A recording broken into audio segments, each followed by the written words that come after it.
Dag sê, ek is Gillie Nieuwoud, hoofuitvoerende beampte van Brassgrass.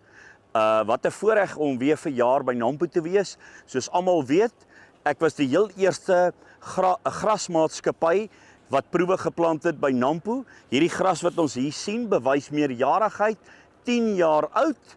En ek dink dis wat 'n boer wil hoor en sien. En dan, al die jare bewys ons die groei by Nampo vir 10 jaar en nou is ons die heel eerste saadmaatskappy wat by Nampo die smaak bewys.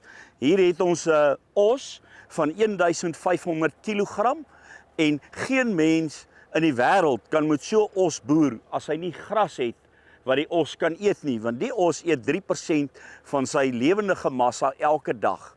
En daar het ons 4 Angus ossies om te wys dat hierdie gras die oplossing is tot wins. En dis van waar my lese vandaan kom, veiding is wins. Ons is baie trots om te sê, ons is 10 jaar oud en ons gras doen al die praatwerk.